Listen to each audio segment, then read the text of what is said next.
forward. Just so you guys know, I do put all these presentations, I'll edit it out and we'll place it on YouTube and it'll be on my Spotify page. So we can, you guys can always review it, tell people about it. So this is all going to be new, but I really thank you guys for coming out today. So I'm just going to get started. First of all, thank you for the introduction.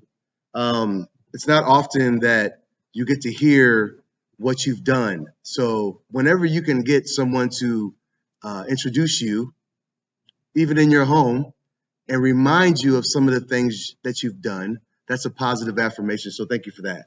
I want to thank the council for letting me come out and speak with you guys. I do have history with City Impact. I have been here a few times. We used to have an organization called I Ask, I Act, and we were involved with some politics, some things of that nature, and teaching kids about politics and how they could get more involved in their community. So I do like coming here. This is a great facility, and I think they do great things here. So before we get into the actual discussion, I have an exercise that I want to do with the audience.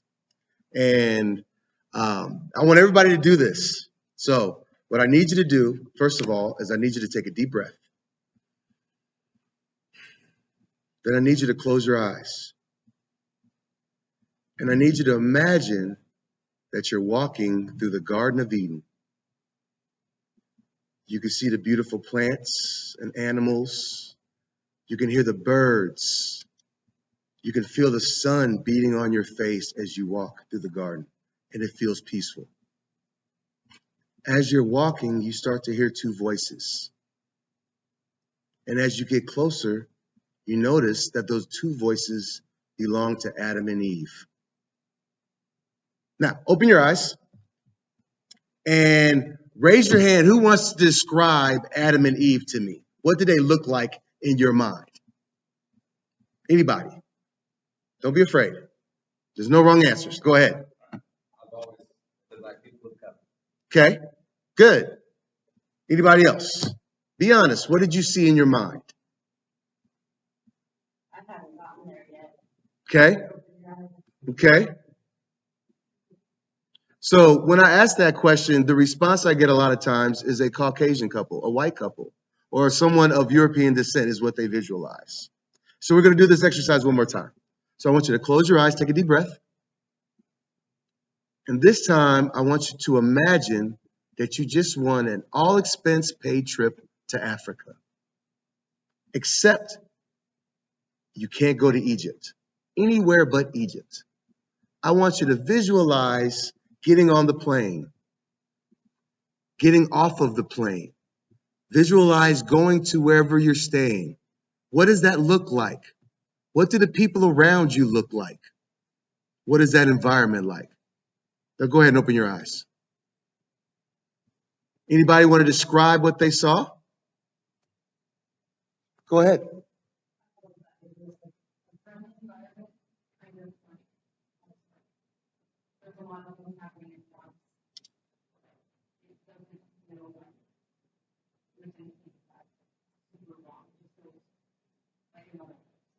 But you couldn't give me anything specific, though. Anybody else? Could anyone come up with okay, go ahead.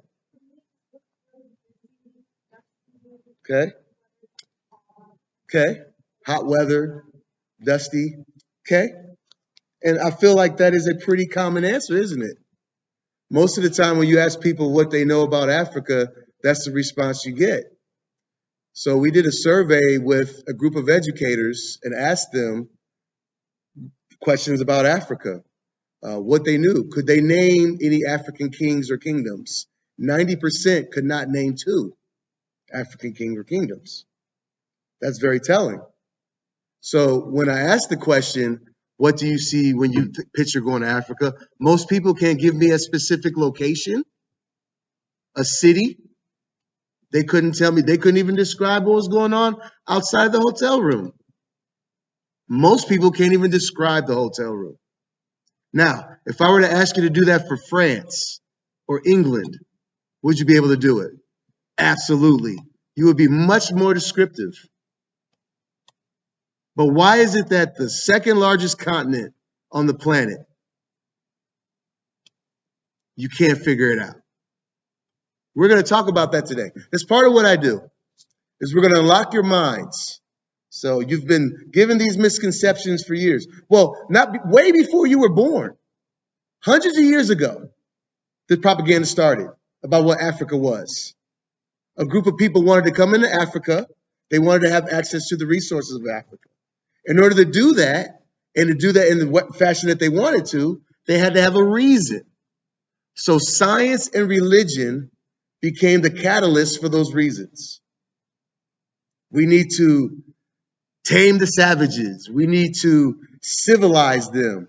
We need to bring them up to our standards of living.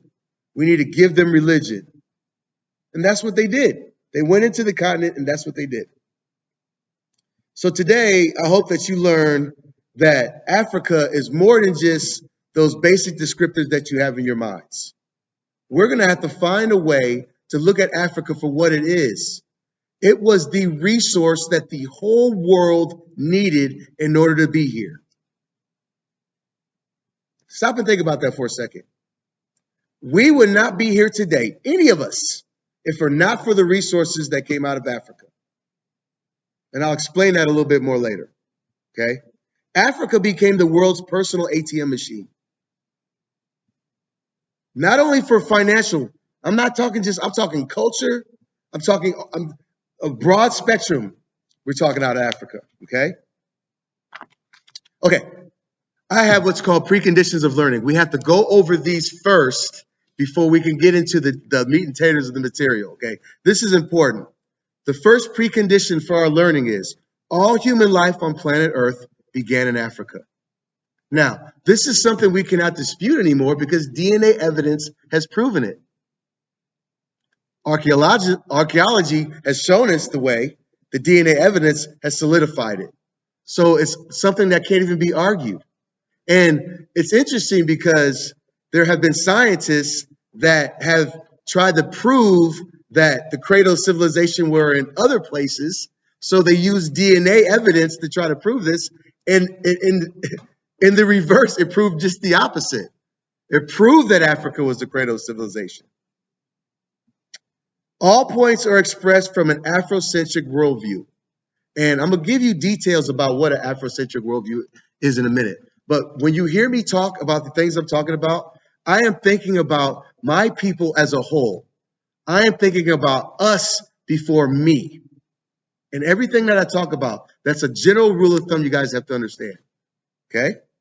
We will not argue faith. Africa is the cradle of civilization. It is the cradle of religion. I don't need to argue that. Everything comes out of that. What you believe is what you believe, and we will not argue faith with people. We also will not argue the existence of systematic racism. I would be a fool to spend my time arguing over something that I've spent my whole life researching on. I'd be a fool to do that. And John Henry Clark is famous. He's an Afrocentric author. He's one of my favorite. And he had a quote, and I love his quote. He said, "If it does no good for the people of Africa, then throw it into the trash can of history." And that's how I believe. So, go ahead.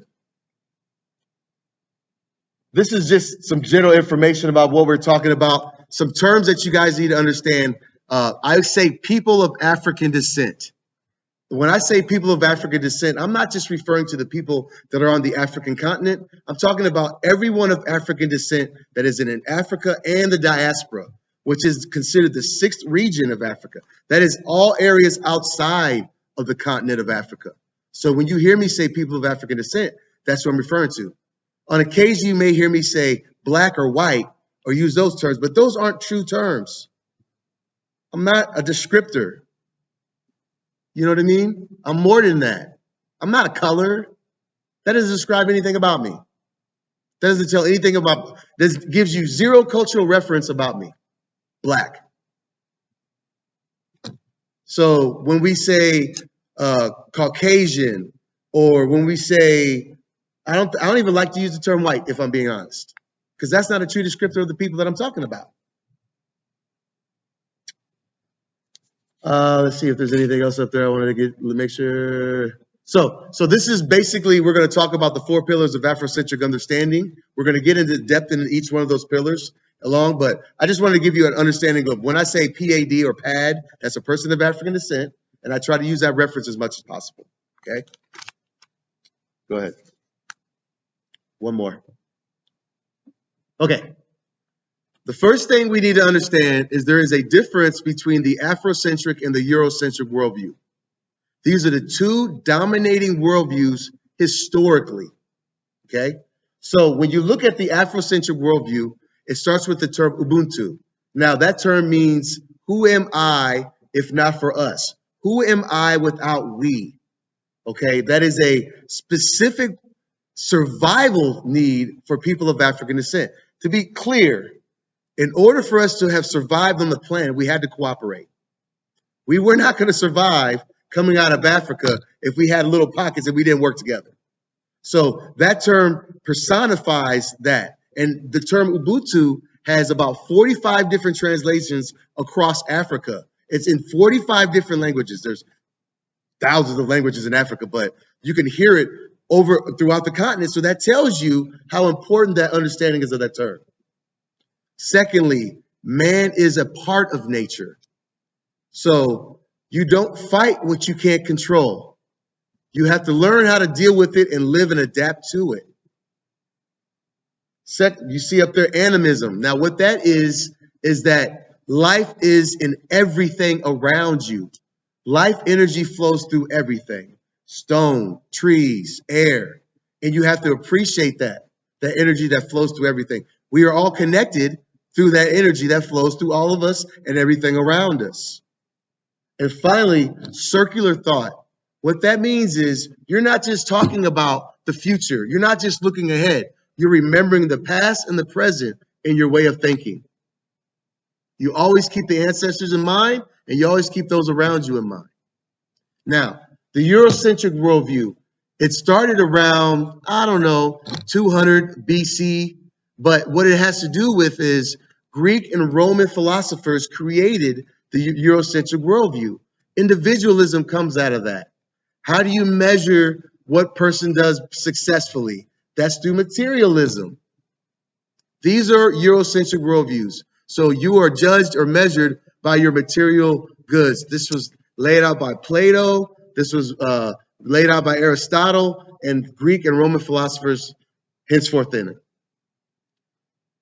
Man versus nature. That component you can see on a regular basis when we don't appreciate the natural environment around us, when we misuse it, when we say just push through. That is man versus nature. A good example is the book Moby Dick. It's that man against that whale. And by any means necessary, he's going to get that whale. That's man versus nature. That's a Eurocentric mindset. And linear thought. That is a straight line thinking. That's saying, I am trying to get from point A to point C through point B. And I'm not worried about what happened in the past. The past is the past. I'm over it. I'm moving forward. And I'm thinking ahead. Now, these worldviews were defined long before we were even born. And culturally, they become ingrained in certain cultures. Go ahead. So, if you are a person of African descent and you live in the United States, which has a Eurocentric worldview, it is automatically against your nature. It is opposing to your cultural nature. A couple of things you guys have to understand. What we believe in today was passed down to us. How we feel was passed down to us. And for people of African descent, you were passed down trauma. For generations, this trauma, transgenerational trauma, is a real thing. It's been diagnosed. They first diagnosed it in Holocaust victims and their children and the descendants of Holocaust victims. So if the Holocaust, which lasted a couple years, and as bad as it was, and as many people as it affected and harmed, and as many people as it affected later, imagine what 400 years of slavery did. Imagine the atrocities over 400 years of slavery did for those people of African descent. Because one way you could tell transgenerational trauma is real is about how people act in public. So There's somebody trying to get in back there. If a person of African descent is in a bank, say a mom is with her 2 kids in the bank, those 2 kids are close to her. She keeps those kids close because she wants to protect those kids. She does not want harm to come to those kids. She does not want attention drawn to them. Sit down and be quiet. Whereas a person of European descent, their children may be running around the establishment, a little loosey-goosey. But that's okay because they're in a place of safe haven. They're safe there. So they don't have to worry about the same pressures that that mother of African descent has to worry about for their kids, protecting them. That was passed on to her transgender. Her parents passed that down to her. So how do we deal with that? Over the course of years, there was let's say, okay, we had generations of Afrocentric scholars that came through. They started in the 19th century. And then in the 20th century, we got another crop of Afrocentric scholars. Through the course of their research, they started to understand that what we've been taught has been wrong. And what our brains, just like the exercise that we talked about at the end, what Adam and Eve looks like in your mind, that is conditioning. So we have to break those chains. For people of African descent, you have to break those chains. That's a mental slavery. Long after physical slavery is gone, you still have the scars, which are mental slavery. And how do you break that? Well, we have the keys for living in the diaspora. That's what we've developed. This wasn't just my idea. These keys were developed by psychologists that understood the Afrocentric and the Eurocentric worldviews. So it starts with relearning history. How do you relearn history? Well, you have to go back to the books. You have to dust off those authors that understood Afrocentric history. Chancellor Williams, John Henry Clark, I mentioned his name before. Anti-Diop. You have Joseph Buchanan. You have, there's just a plethora of people that did the research, that went to Africa, that actually interpreted the walls and the translations on the tombs of Kush and Kemet. Egypt is also called Kemet, just so you guys, if you hear me say that. So those people is who you have to learn from first. Those are the researchers that you have to go to. So when you start to learn the history, the true history of Africa, it's going to change your thinking automatically, okay? The second thing you have to do, understand the mechanics of systematic racism. Those mechanics don't go back 60 years. They go back hundreds of years. They go back to the 1400s. They go back to the 1450s. To be clear, when the Catholic Church gave permission, Spain, you go this way. Portugal, you go this way. We're going to divide the planet in half. And you claim it in the name of the church. Okay? At the same time, Constantinople was getting overrun by the Moors. So the Pope at the time was a little bit nervous about this situation because he sees the Moors creeping closer and closer to Europe. So what does he say? He puts out this proclamation that if you can enslave any non-Christian, pagan, or African, that would be the Moors. And they did this to help protect what they had or what they wanted to have. So initially when they went into Africa, it was about the gold.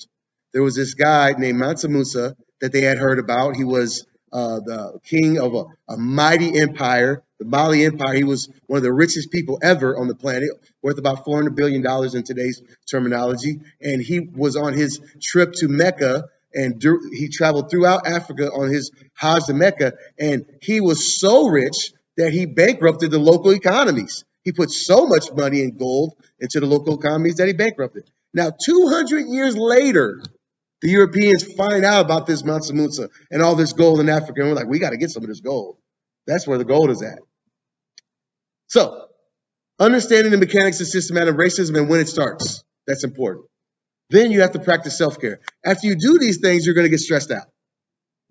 So you have to do things to take care of yourself. Self-care is more than just, self-care involves going to church, going to the synagogue, mosque, whatever you do. Self-care involves going to the barbershop, going to the beauty salon. Self-care involves getting involved in your community.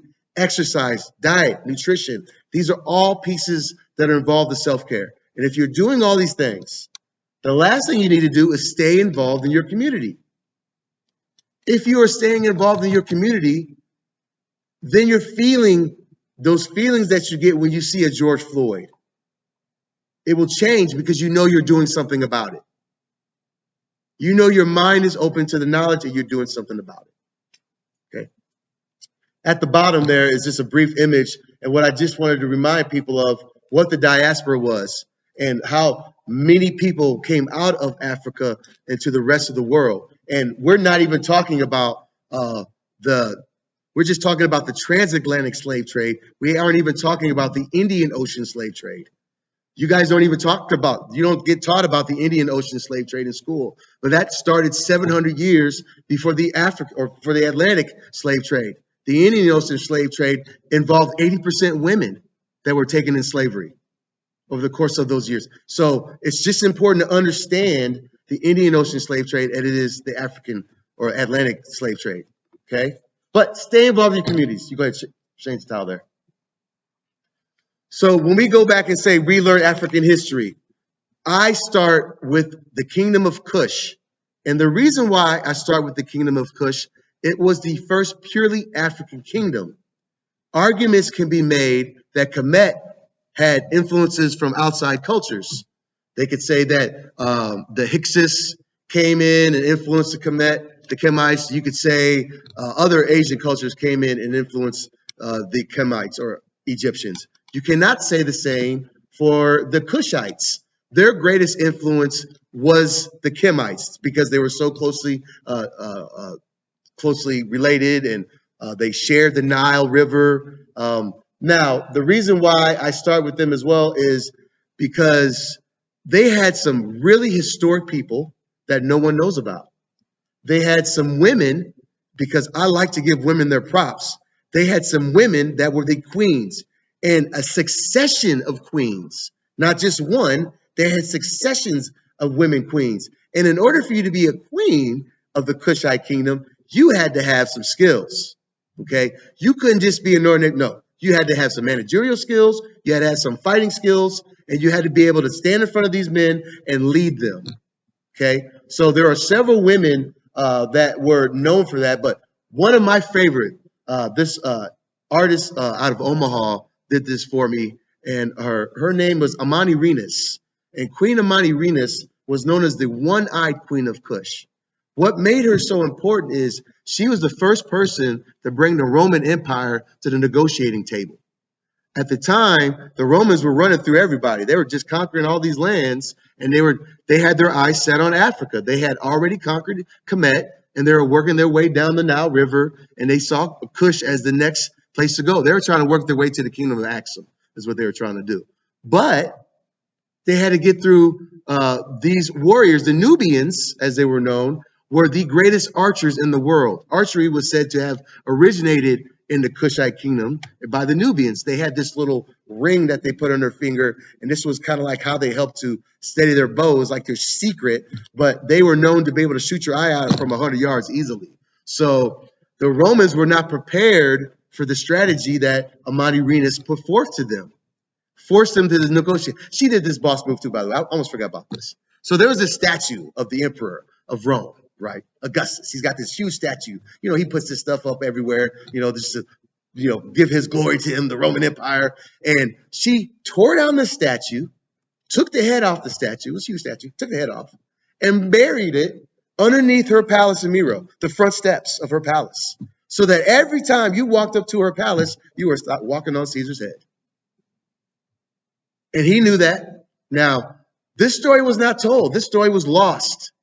So they had a project in Egypt where they were building this dam, the Aswan Dam.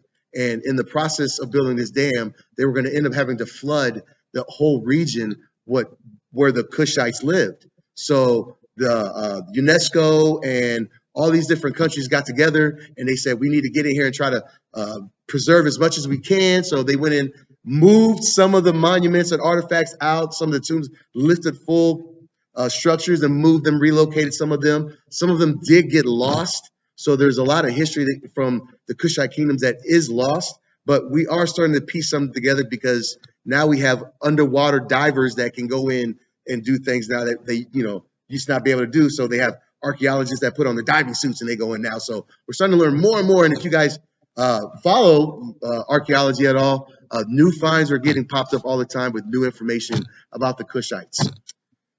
Go ahead. Okay, there are several other kingdoms that you should know about as well.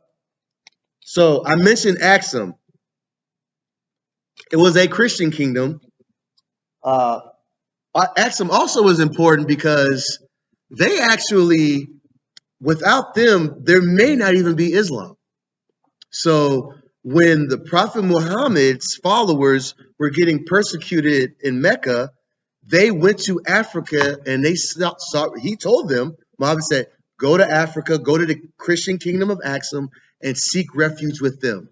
So the Christians in what's Axum, which is now Ethiopia, they gave him refuge. They gave his followers refuge and pretty much saved them, allowed them safe passage, allowed them a place to worship and then persecute them. So it's really important that first kingdom and their link in Africa. The second one right up there, the Ouagadougou Kingdom, also known as the Ghana Empire, would be the first West African empire. And they were the first ones to start mining for gold. Now, gold mining was not necessarily mining. It was a lot of panning for gold is what they did. But what they did really well was they had the network of rivers and they had people that would transport the gold. So the gold dust would start, you'd find this gold dust. And as it worked its way from collections up the river to the kings, he would have big piles of gold dust that he would use to make, their elaborate, ornate stuff. So that was the first West African kingdom. The Mali Empire, which is considered the most talked about because there are several stories that I would consider movie quality stories that came out of the Mali Empire.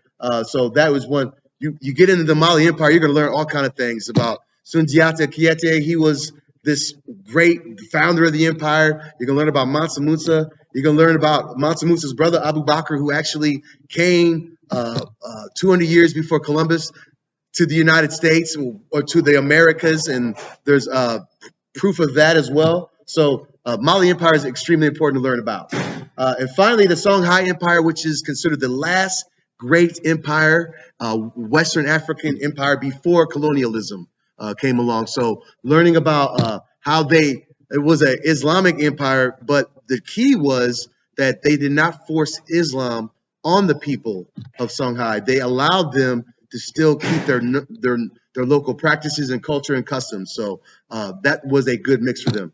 Go ahead. Okay, must read. So we talk about authors that you need to know about or books that you should know about. And if you guys want more information, I will more than happy to give you more information on these. But these are just a few that I think you are must read books. Now, Chancellor Williams actually wrote two books, The Destruction of Black Civilization and The Rebirth of Black Civilization. Both of those are pivotal pieces. John Henrik Clarke, and like I said, I did mention Ivan. I wanted to mention Dr. Ivan Sertima because he was extremely controversial. His book was They Came Before Columbus. And at the time when he wrote this, he was actually banned by the community, the historical community, because they did not want the information he was talking about to necessarily be public knowledge. Because this narrative that Columbus was the first, discovered America, you know what I mean? And he sheds light on the fact that even Columbus himself testified in his second journal on his journeys to the Americas of Africans having already been here. So really fascinating work that he had put out there. I do want to mention also Dr. Rashidi because he recently passed away. He was one of my mentors, and unfortunately, I didn't get an opportunity to go on tour with him, but he opens up the doors as far as the African presence in Europe and the African presence in Asia, and he sheds light on the descendants of many of what we would think would be European and Asian people, but they have African descent in them, and he was pivotal. So I do want to let you guys know these are just a few authors. This is in the realm of history. There is also another realm of psychology that introduces a whole nother group of authors to you as well. Go ahead. Okay, we're back to the systematic racism thing again.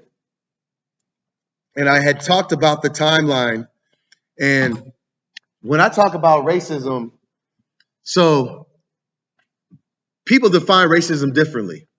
You'll have a political definition of what racism is. You'll have a sociological definition of what racism is. I just want to give you from an Afrocentric perspective what racism is. In order for someone to be racist, they have to have the ability to physically, mentally, economically, psychologically to oppress someone else, to hinder someone else's growth and progress. And they have to have the motivation of themselves first in doing so. Does that make sense? So you can be prejudiced. Oh, I don't like this person because of this or that. Their color, they're fat, they're whatever. That's a little bit different than being racist. To truly be racist, you have to have the power to influence and to actually put it out there. So when we talk about the KKK being racist, we talk about them speaking outwardly about their white supremacy, but we also understand that they take on roles in government. They take on roles in politics, roles in policing, roles in society. So that's how systematic racism works. It's not necessarily that one person is being racist. Oh, that's racist. So when you talk about it, you can't just say, oh, that's racist. You have to understand what makes it racist. What makes what they're saying racist or what they're doing racist? Is it hindering your growth and progress? Right? Is that person keeping you from getting a job? Now, we know that there are employers that could be racist. Okay? So when I talk about this timeline, I start generally for me 700 years before the transatlantic slave trade. I start with the Indian Ocean slave trade and the Muslim incursion into Africa. Okay, Muslims came to Africa first. They brought Islam to Africa, but they also brought slavery to Africa. It was slightly different in form, but still it's slavery. Okay, the difference primarily was that you could work your way out of slavery under the Islamic form of it, whereas in chattel slavery, or what we have in the Americas, you were a slave for life. That was the biggest difference. But I do like to bring that up because they targeted Africans. Initially, they were enslaving everyone. The Moors were going to Europe. They were fighting the Europeans. They captured Europeans. They enslaved them. Okay? Now, there was a revolt of European slaves where they killed off a whole city and their masters. And after that, the Arabs no longer enslaved the Europeans. The same thing could be said for way slavery worked in the Americas. They initially enslaved not just Africans, they would enslave Native Americans, they would enslave Asians. But they found that Native Americans were dying off twice as fast. African slaves were much more durable. They lasted much longer. They could handle being out in the heat, working those long hours and all that. So that's why they targeted African slaves primarily. So initially, when people talk about, well, it wasn't just Africans that were slaves, this is true. It was not just Africans that were slaves, but it became just Africans that were slaves. And that form of slavery lasted for hundreds of years. The slavery that involved Europeans was not hundreds of years. It could be traced to maybe 20 to 30, 40 years. Totally different timeline. But that's something that should be said. Okay? We talk about the first slaves brought to the Americas in 1619. Okay, I have to mention this because I find it to be ironic that people are arguing over critical race theory when, as an Afrocentric educator, I didn't think the education was good to begin with. So in my mind, if you grew up in the 60s, 70s, 80s in the United States, well, just grew up in the United States, and you cracked open a history book, who do you think wrote that book? It was a European person. They wrote about H.G. Wells is if you guys know history, H.G. Wells is considered a famous author. They say he wrote what was called scientific history, is what they call it. But he was used in the classroom. He was referenced.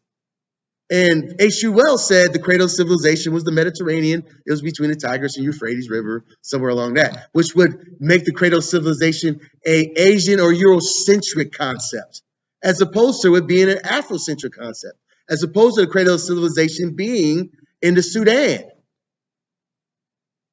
along the Nile River, which they now know is where it was. So if you look at Africa that you see now was totally different, say 5,000 years ago. Okay, it was much more green and lush. There was a force across the continent. The Sahara Desert was non-existent at that time. So along the Nile River, that land was plush and perfect for farming. The Nile River flooded, and whenever the Nile River would flood, it would leave sediment on both sides of the Nile River. And that sediment, 2,000 miles of the river. So the Nile River is 4,000 miles. 2,000 miles worth of the Nile River was sediment on either side. So that gives you about 4,000 square miles of farmland. So that's how those civilizations of Kush and Kemet came to be. You got to be able to feed large groups of people. Once you can feed large groups of people, then people can be specialized. You don't have to have everybody focused on gathering food. Now you can have a guy working on pots. You're going to have a guy working on writing. You have a guy working on these different things. And that's how civilizations grow and build and become what they become. So on this timeline, we talk about the United States of America and its founding. 1776 is an important year for our country, right? The Declaration of Independence was written by, who wrote the Declaration of Independence? Somebody say it. Thomas Jefferson, right? What do we know about Thomas Jefferson? Well, he was one of our founding fathers. The year the Declaration of Independence was written, 90,000 African slaves were brought to the United States or to the colonies. That year that it was written. And the man that wrote the Declaration of Independence owned 200 of them. So that's important to know.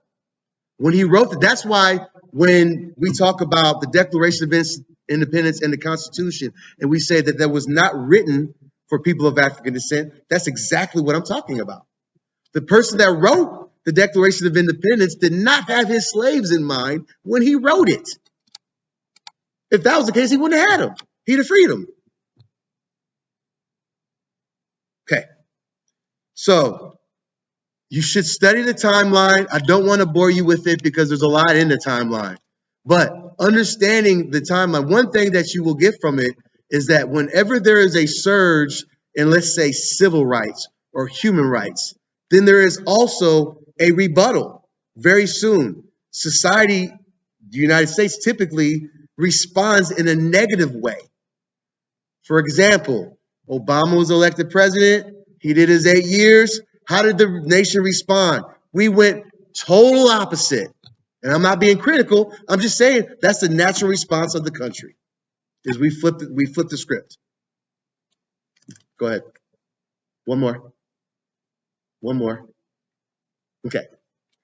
So self-care. I want to talk about this real quick because it's a piece that when we look at, let's just look at COVID and who it affected the most.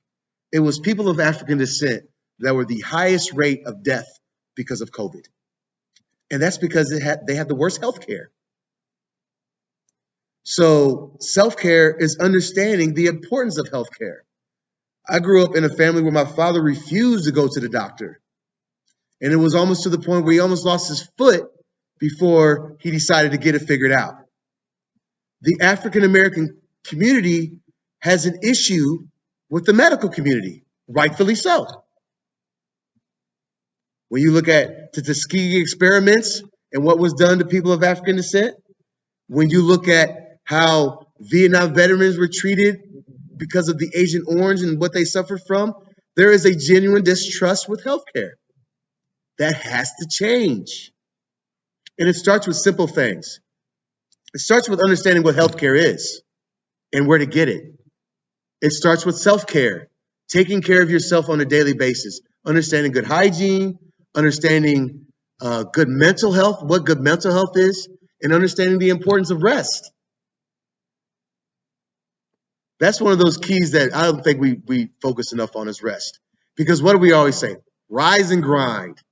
That is the, this adage that we have, rise and grind. Get your rest. It's not just rise and grind. Because if you rise and grind, but you're not effective if you're not 100%. And then in the end, so one of the things that I've learned is that people that do what I do, there's a couple of health issues that they end up having. One is they go blind. Chancellor Williams and John Henrik Clarke both went blind because they read so much and they read in poor lighting. And they didn't give their eyes rest. Also, not eating properly because you're always on the move or always researching. I have to remind myself, set alarms to eat because that's important. Proper nutrition and what you're eating. That's all part of self-care. Go ahead. You see the charts. African Americans rate highest among heart disease, rate of death.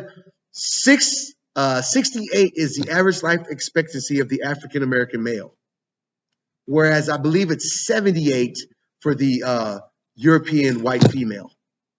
That is a big difference in life expectancy. Go ahead.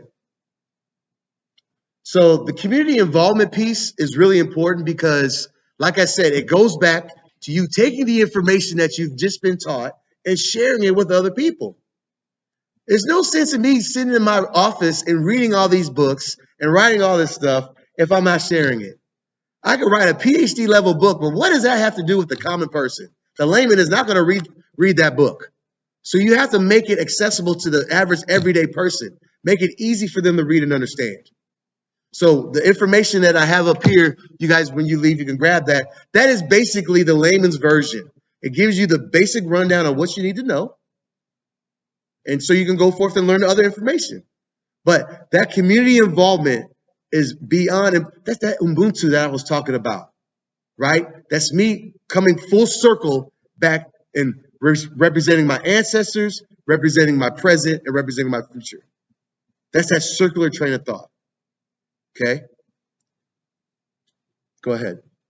Is there anything left on that one?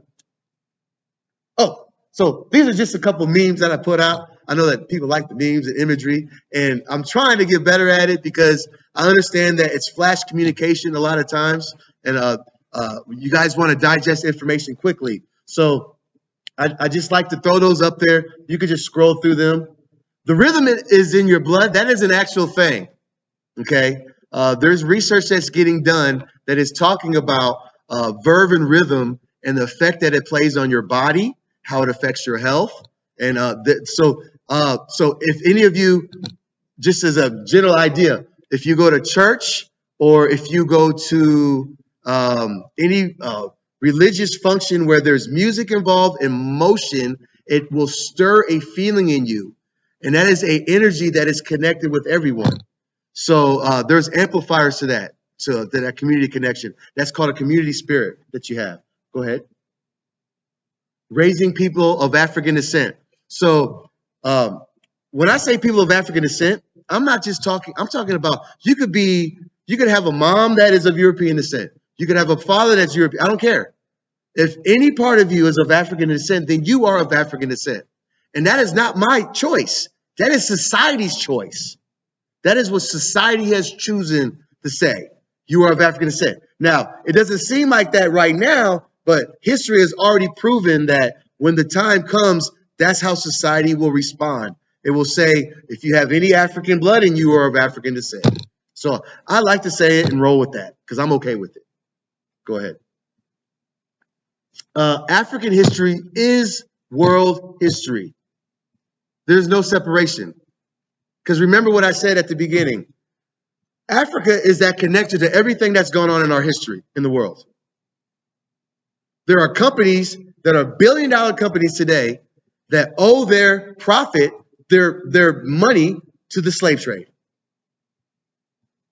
There are people that have nice houses here in Lincoln, all across the United States. There are companies all across the planet that owe their profits to Africa. and to this day are making profits off of Africa. Uranium, the same uranium that was used in the Manhattan Project, the same uranium that was used to make those 2 bombs that were dropped in Nagasaki and Hiroshima, those came right out of the Congo in Africa. So they were mining, they needed Africa. Do you see what I'm saying here? That's how important the continent of Africa is to this planet. Right now, your cell phone contains lithium. The battery in your cell phone contains lithium. Where do you think that lithium comes from? Africa. That's important to know. So when we talk about historical people of African descent, my thinking is a little bit different than, say, the general public. Because in order for me to place you in that category on that Mount Rushmore or make you an icon, I have to say that what you did was for people of African descent.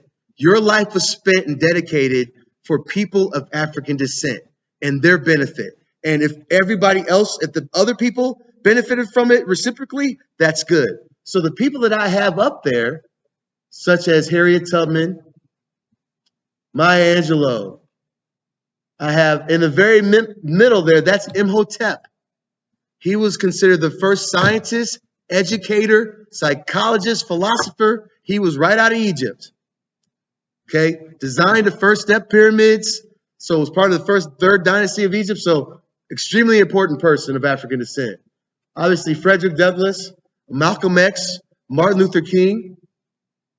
And the only person I have up there that is modern is Denzel Washington. Because I look at him and I see someone that exemplifies what a person of African descent can accomplish in a Eurocentric society and still maintain his culture, still maintain who he is, not lose who he is. Go ahead. Let's do the next one. So initially when they invited me here to do this, they wanted me to do 3 different presentations. They wanted me to do my 4 pillars of Afrocentric understanding. They wanted me to do about the Kingdom of Kush, and then they wanted me to do cultural identity. Well, that would take like 3 hours because that's a lot of stuff. And to be honest, I could spend hours on each subject. And there's so much other information out there that I'm not even giving you guys because we don't have the time. So I'm trying to break it down. So I do want to go over this piece for because Jay, you had I kind of mentioned it a little bit with you earlier, and I do want to emphasize cultural identity and the importance of cultural identity and how important it is for me, myself. Okay, so go ahead. So we talked about this before. All human life, this is the reminder to you, all human life on planet Earth began in Africa. So that image of Adam and Eve should be 2 Africans to you. That should be your image of Adam and Eve. That doesn't take anything away from the validity of what the Bible is trying to say to you. What I'm saying is the importance of imagery. Okay? So we talked briefly about the Nile River and how the Nile is crucial. It was the central nervous system of Africa, and it is where the 2 civilizations of Kemet and Kush grew up and prospered, was along the Nile River. I talked about flooding. The key about the Nile is that it flows opposite, okay? So the Nile starts in the mountains of Ethiopia, and it flows till it gets to the Mediterranean. So it flows from south to north, so it flows opposite. And it also floods at specific times of the year. So when the Nile floods, that's when it's passable. That's when people can take boats down the Nile. But when the Nile is dry, it has what's called these cataracts in the Nile. As you look in the small portion, it's these rocks that are in the middle of the Nile. And that protected the Kingdom of Kush from outside invasions. You could only go down the Nile River at certain times of the year. So they understood this, and you were flowing against the current to go down the Nile River. So the Kingdom of Kush was able to develop over the course of starting at like 5,000 years before Christ and unadulterated for a long period of time because of that. Go ahead. So I did mention H.G. Wells. He wrote these 2 volumes, and he notice the picture. This is what kills me is the picture, because look how little of Africa is even involved in that picture, and look what we're giving you, all of Europe. That means something when you do that. That signifies the importance of a specific area, and you're nullifying the importance of a different area. Go ahead. So historically, what you were taught about what the Egyptians looked like, based upon Hollywood and books and the media, is this is what you were told Egyptians looked like, which is not true at all.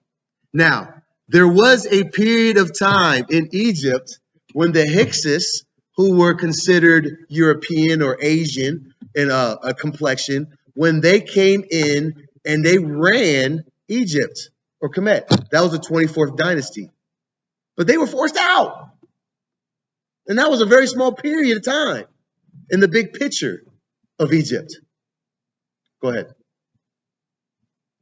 There was also this false narrative spoken about Africa. So in my household, you could not learn. We did not watch Tarzan in my household, because Tarzan represented European domination in Africa. This guy comes in as a baby. He picks up the animals. They all follow him and listen to him. And he fights off the savages. He fights off everybody else. Is that a real picture of what Africa is? But that's what the media put out to the general public. Go ahead. So as time moves on, and even in curriculum in schools, what is taught? It's the slave trade. It's taught that Africa started with the slave trade. So 5,000 years didn't exist. And this is where you began, taking whoopings, being submissive, and overcoming. What was Kemet and Kush really like? These are taken right out of the tombs in Kush and Kemet. And that shows you something starkly different than what you're told. Go ahead. We talked about Amani Renus, super bad. Make sure you know about her. Go ahead. A reminder about the different kingdoms as well. Mansa Musa, Sunjata Kinyate. Go ahead.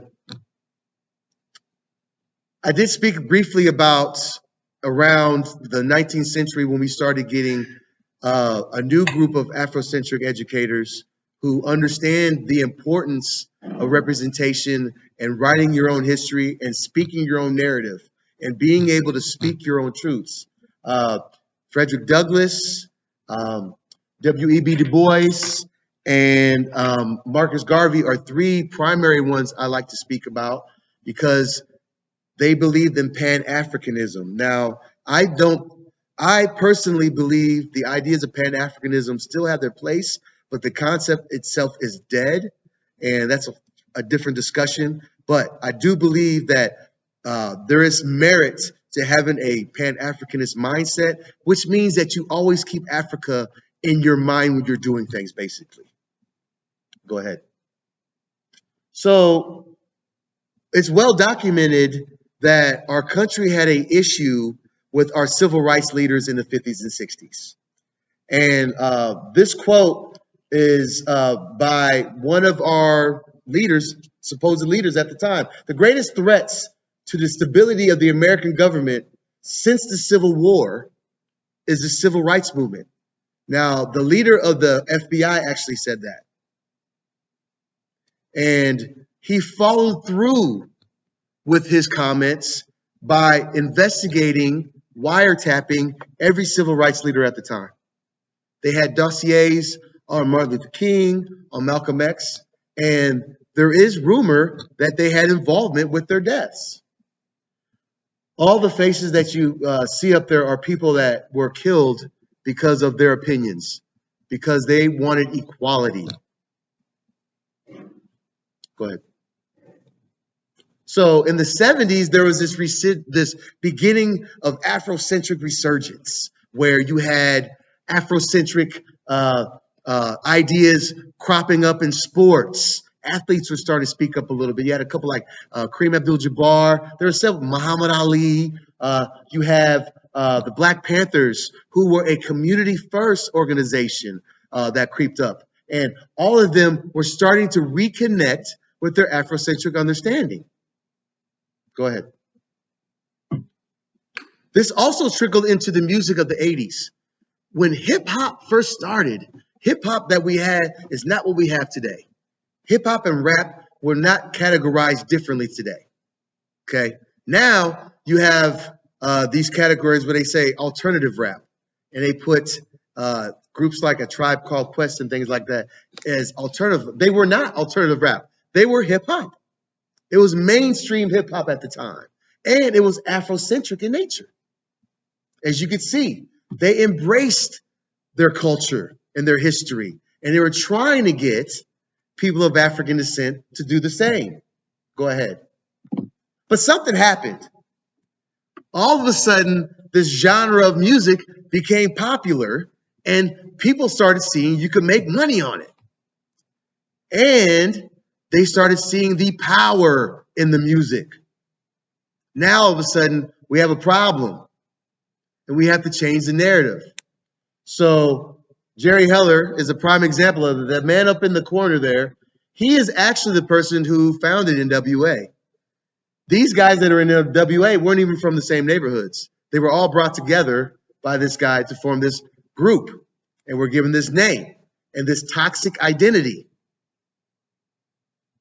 And this new genre of music was born called gangster rap, which took over from where it was before.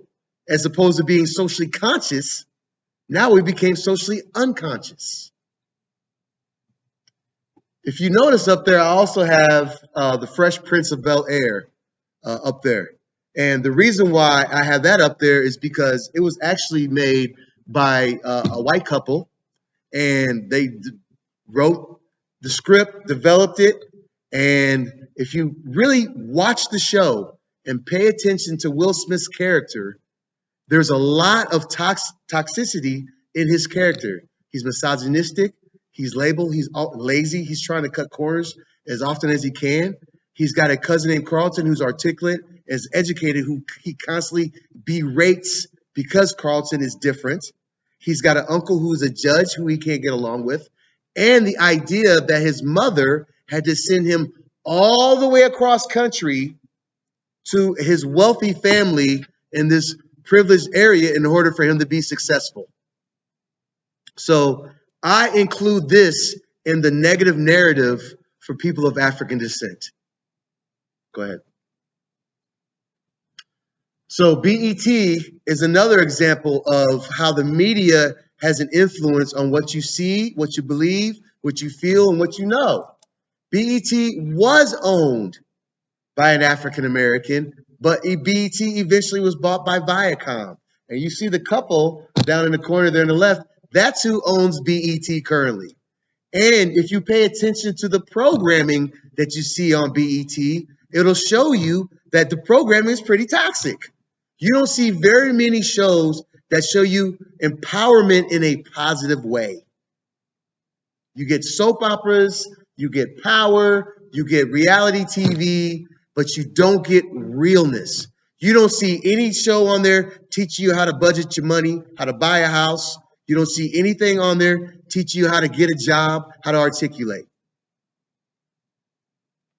Go ahead.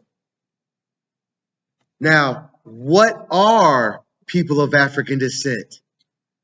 The diversity, the range in culture, the range in understanding and experiences cannot be underestimated. It has to be embraced. Go to the next slide. So the reason why I put this particular slide on here, there's a couple reasons why. First of all, real imagery of kings of Ghana, of Africa, is important.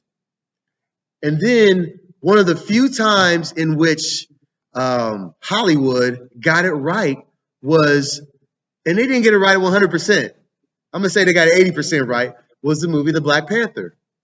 And the reason why I say they got it 80% right, not 100%, because it's a fictional place. It's not even a real place. They couldn't even have found a real place, to give you this story. So, but what it did do is it showed people of African descent how powerful they could be, how elegant they could be, how royal they could be, because that imagery is not common to them. They don't see that on a regular basis. Also, I like to tell this story.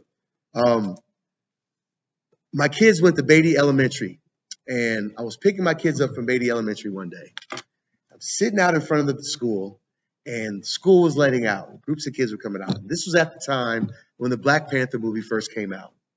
And there was these two kids of European descent that walked out. And the one kid looked at us and said, "All right, man, I'll see you tomorrow." And he said, "Wakanda forever." And the other kid right back to him said, "Wakanda forever." And I just was like, oh my goodness. That's how you influence, right?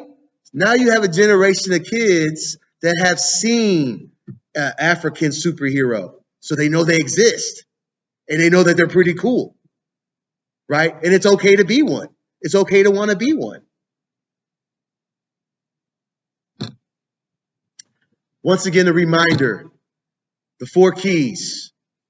If you want to survive living in a Eurocentric worldview society, learn your history, understand the mechanics of racism, practice self-care, and then stay in your community. Stay involved.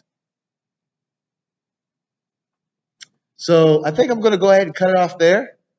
The last thing I'm going to say is anytime I do a presentation, one of the things that I remember in the back of my mind is that I'm not just doing this for myself. Because I have this circular thought, I think about the 6,000 ancestors that had to survive in order for me to be here.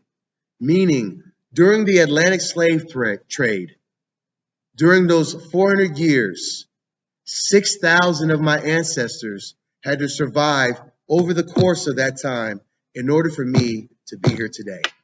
And I always thank them for their strength and for their courage. And I use that and I draw from that in everything I do. And that's it for today.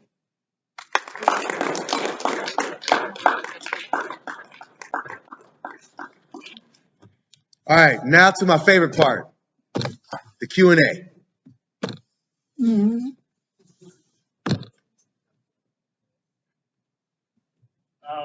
So going back to was Jonathan the other name that created the book for Columbus? Oh, Ivan Satima. Right. Ivan Satima, when he wrote that, what year did he write that? And can you give more context? Sure. So context of why he came to that conclusion? So this was the 70s, and he didn't just rely on opinion. Well, let me back up for a second. Africa's history is brought to you in several forms. They have an oral history in Africa, okay? Because Africa did not have any written, Africa did not have any written language for many years. The oral history was the first primary form of history in Africa. When the Arabs came to Africa, okay, brought trade and the slave trade and just trade in general, they brought written language. So the second form of history we have in Africa is that written Arabic language history that those traders brought. And then finally, we had the archaeological evidence, meaning digging in the dirt, pulling it out, restoring some of the things that were lost, and reinterpreting that evidence. So what the doctor did was he used he took all 3 of these forms, and he came to his conclusion. Abu Bakr was Mansa Musa's older brother. Abu Bakr abdicated the throne of the Mali Empire in about 1200. This is about the 13th century when he did this. So when he abdicated the throne, he said he was going to go out and explore the new world. He wanted to see what was across the ocean. So this journey happened twice. The first time he sent 1,000 ships on their own, and only a couple of them came back. And the second time, Abu Bakr went himself with 2,000 ships across trying to find, what's on the other side of the water. So eventually, by the way, he was never heard of again, but was heard of 200 years later is when Christopher Columbus came to the New World, and he was talking to the natives. The natives described meeting dark-complected people that had filed-down teeth who brought to them a golden spear. So this golden spearhead, they actually gave to Columbus, and he took it back to Europe. So that was one of the doctor's pieces. Then along the coast, there was a discovery of two graves that contained the remains of two Africans. And the question was, how did these two graves of these two Africans, which dated back to this time, appear on this coast this far away from Africa? And the final piece was the Olmec Heads. So there was a group of natives in the region of Mexico. They were called the Olmecs, and they have these giant heads, which are I believe there's 17 of them. I could be wrong, but I believe there's 17 of these giant heads. And these Olmec heads they look like Africans. They have African features, African noses. Some of them even have African hairstyles. And it is believed that Africans had came over and taught the Olmecs how to carve in stone. So that's to answer that question. All right, I have a question. I guess just to help me out a little bit. So the youngest one that was sitting here is my little sister-in-law, my little sister. Her name is Sunday, and as you see, she's very fair, like skin. Her father is an African American. Mm-hmm. And we try to help her and then her other sister, well, my other little sister-in-law, she's also fair. Mm-hmm. How do we help them, I guess, be comfortable with knowing that their identity is of African descent, but it doesn't show that on the outside? And Okay. like my little sister Scarlett, she attended high school as well as a freshman, and she tried to get involved in like the African American Caucus? Yeah, exactly what's caucus. Mm-hmm. They said that she would need to prove that she's a percent. You know what I mean? Oh. Yeah, it was really, That sounds weird. It is very weird. But I want them to be comfortable knowing that, like, you may not show it on the outside, but you are, like, your father, he's definitely, like, you got colored skin, but how do we help them embrace that? Does that make sense? So, yeah, it makes perfect sense. And the first thing is they have to know the history. So once they start learning the history of Africa and start seeing Africa for more than just this distant mystery. Do you see what I'm saying? You have to make it a reality for them first, that the continent is a reality for them. Secondly, they have to understand that the melanin in their DNA is undeniable. So let's say, for example, she marries a person of European descent and they have children. It's very possible that their children will come out with Afrocentric features because that melanin is a dominant trait. Do you understand what I'm saying? So it could be even 2 generations away, and all of a sudden it pops up. Do you see? So she needs to understand that it's in her DNA, regardless of the complexion of her skin, it's in her DNA. And lastly, if she were to go to Africa, even though she is lighter complected, they're still going to embrace her. They're still going to say, you're African. Do you understand? So when I talked about if you have any drop of African that you're African, that's because historically there's been several instances where society has used that. So when Saint-Domingue, or I should say when Haiti, when that country was going through its revolution, there was a group of mulattoes they had ancestry that was part Spanish, you know what I'm saying, or part French, and they had African, half and half. So their mother was probably African, and their father was a slave owner, right? So there was this whole group of mulattoes that were living in Saint-Domingue, and they were able to get jobs, and they had income. They even had slaves. But in the end, when they had the revolution, and they wanted to have the same rights as the Europeans that were living there, they were denied those rights. That tells you, regardless, you are still considered of African descent. Yep. Any more questions? Come on with them. High school math teacher. Okay. And I think it's becoming more known that education, our system here in this country, has not been friendly. In a lot of ways, we have a lot of dark, St. Paul behavior stripping. Native Americans from their families and trying to deculturalize them. Mm-hmm. So much so lately, sometimes withholding education. Mm-hmm. And so I guess I want to ask some of your research, are you encouraged with the direction we're going overall with public education, or some ways that we can help do better? Well, I think to begin with, I'm always encouraged by education because we have education. So let me be clear. Without education at all, it would be chaos. Now, I am discouraged. So I don't get into politics because it does me no good with politics. But I will say that having watched the recent governor's election here in our state of Nebraska and how critical race theory and the idea of racism and systematic racism were used as talking points for them on their campaigns. One guy saying, well, if you believe that systematic racism exists, then you're not a true Republican, you're a this to me does not create obviously a good climate as far as education goes, because I understand that these are the people that are responsible for what comes in the classrooms or who they appoint at positions that go in the classrooms. So slightly discouraged by that. But what encourages me more is that we have more outlets besides just the schools to get education now. Now, as our community centers start embracing that alternative to school, alternative to that Eurocentric education, as I'm gonna put it, Western education, the community centers start embracing that, you will have more alternatives and you'll be able to get a broader picture. The whole point is I want people to look at the world in a much wider scope and lens than they do. People use a Eurocentric lens or an Afrocentric lens, right? I need people to start using a more holistic lens and seeing how we need to be able to work together no matter what. You see what I'm saying? No matter what your worldview is, how you have to look past all that and work together. So part of the problem, though, is we get caught with one worldview, right? And it's just, this is the only way it has to be. You know what I mean? Your success is rated by having a house and a car and, you know what I'm saying, being married and how much you have in your bank account. And, you know, that's what true happiness is. In reality, that may not be the case.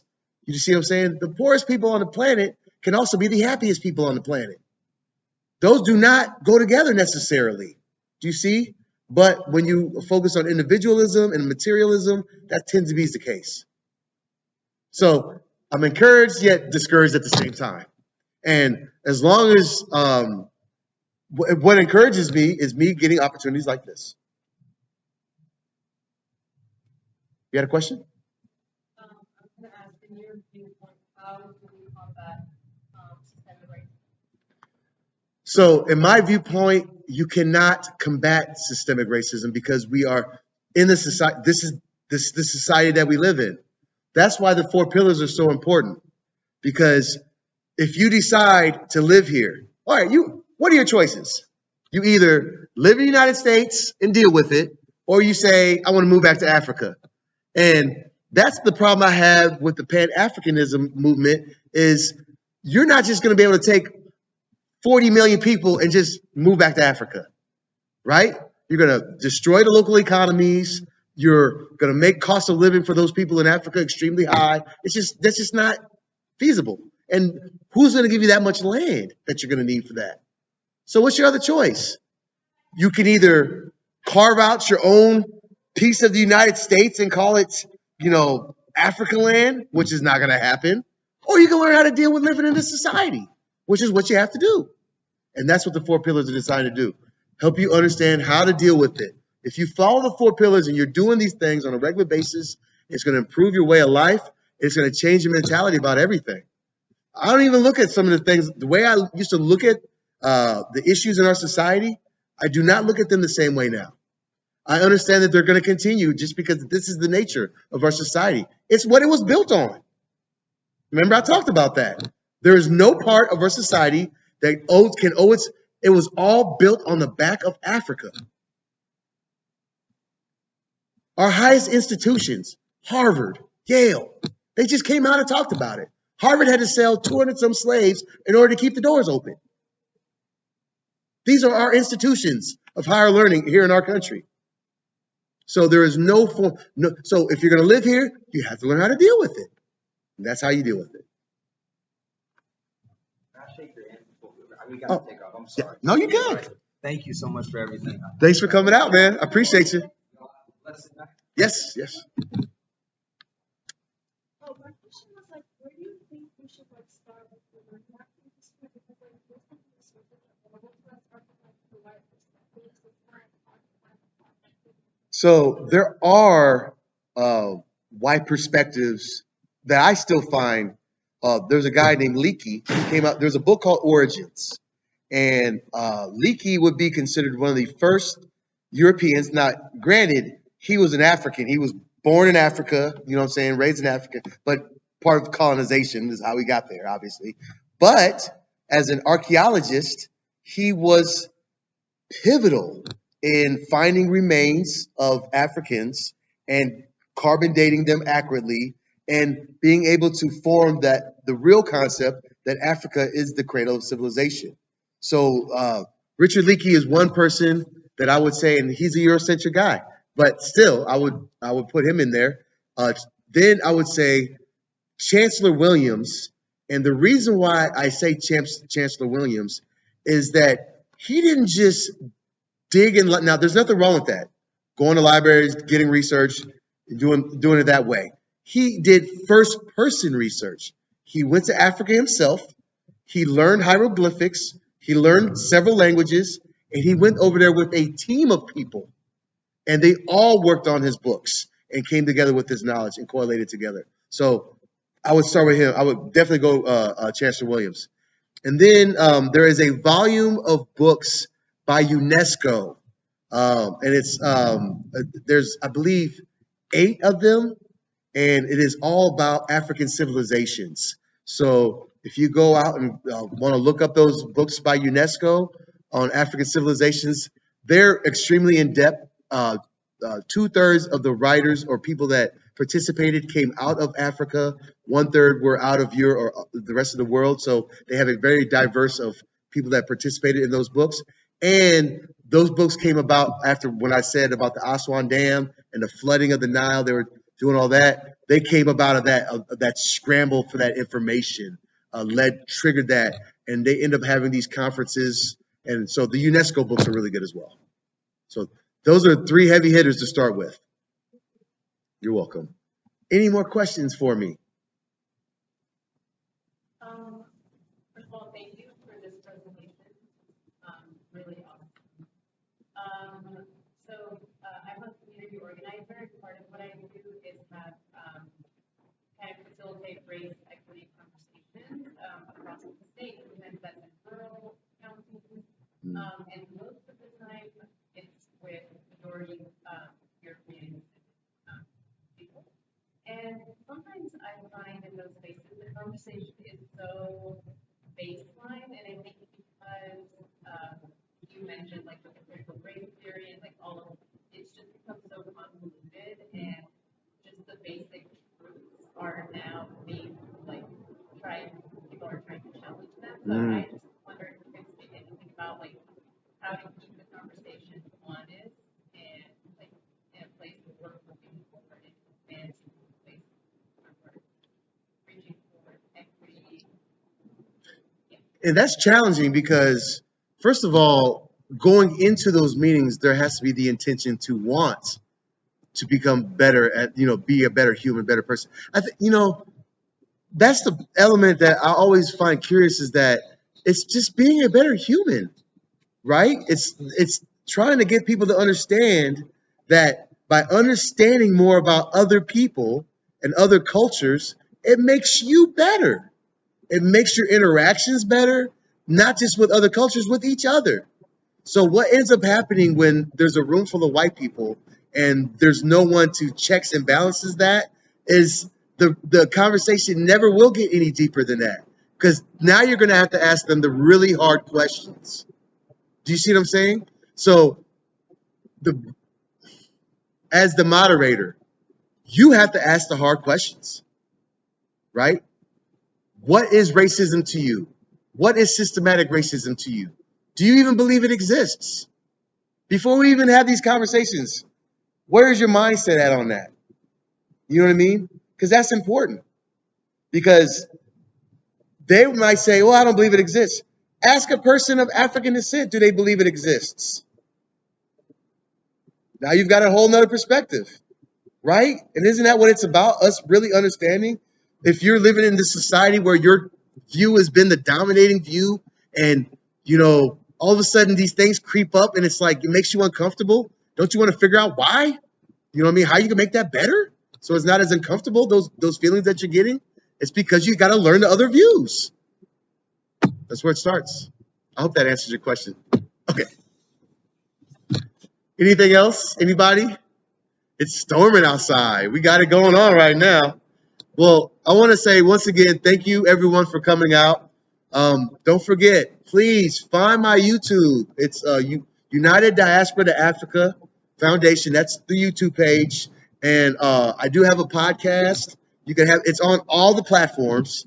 And that is Kwame Gyamfi Presents. And it's the African Studies lecture series. So please, website, udafoloc.com. Go to the website, check it out. I have a lot of information. I do have to update the website, so I will be doing that here pretty soon.